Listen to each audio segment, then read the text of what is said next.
How to become a stand-up comedian. To know how to become a stand-up comedian, we should first know what exactly it is and what do they do.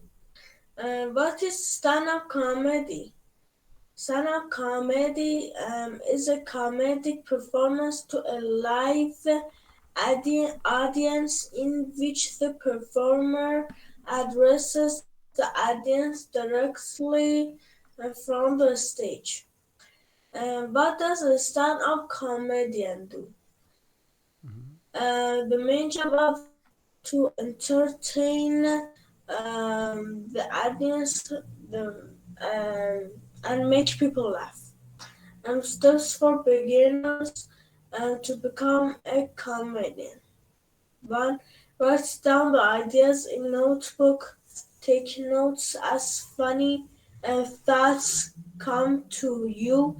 If you don't have a notebook, you can note them in your smartphone. 3. Watch and listen to other comedians.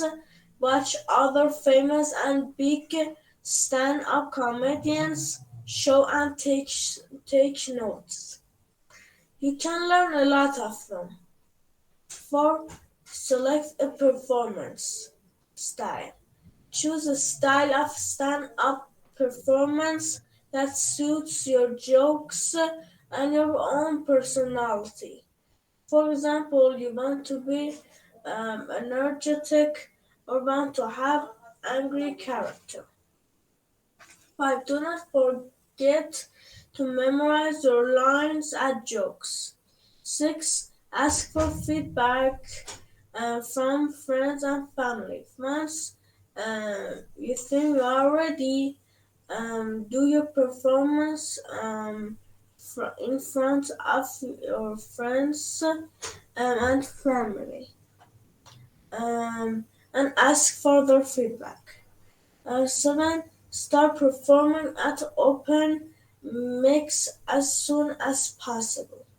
The only way you'll improve at your comedy performance is if you perform the jokes in front of a crowd in school or cafes. For example. 8. Don't be afraid to fail. No comedian starts out perfectly funny. You'll have nights where the audience doesn't laugh at your jokes, but you should keep going and try again. And also remember that the audience will change too. What the crowd on Saturday didn't find funny may bomb with a crowd on Monday.